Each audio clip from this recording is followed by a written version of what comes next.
I think it's taught us something we already knew, and that is that facts are not enough, that it requires emotion, it requires empathy in communication for the communication messages to resonate with different communities.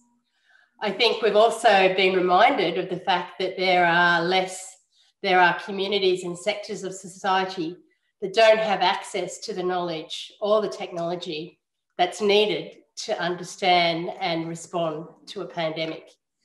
And one of the big lessons I've personally learned is the need to look at how we provide access to those disenfranchised parts of our society.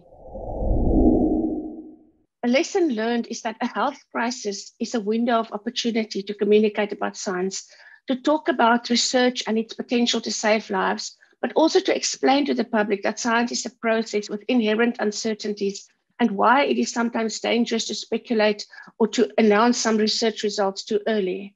I also think we saw that for scientists, going public is really a moral obligation during a health crisis, but it's not without risk.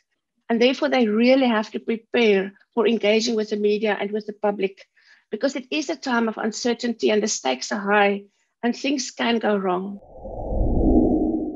Both science and science communication has been showing to be in the heart of the whole discussion, because everything that you can see in your country and probably is more exaggerated in Brazil. That is the fake news, the disinformation, the information that make no sense or not accurate, or sometimes using something that maybe is true, but in a totally different context. So everything is bigger in Brazil now, and in Latin America in general, but in Brazil specifically.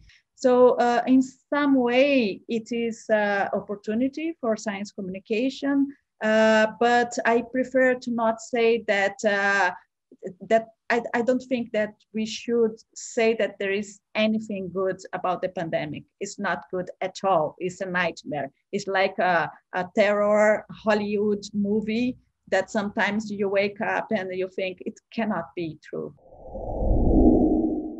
To be fully professional as a science communicator now and in the future, I believe that people are increasingly aware that they need more than just good intentions in their work. And they might need mainly three things. The first is an understanding of that bigger picture, which I've just tried to paint. The second one would be to have the strategic thinking to design the most promising, the most effective approach. So to anticipate the implications of their communication. We speak of theory of change, knowledge about how attitudes form in society, how decisions are made in politics. And the third one would probably be having then the skills to effectively implement that strategy, which means we also need to see that practitioners are open enough to new tools and new methods in the field.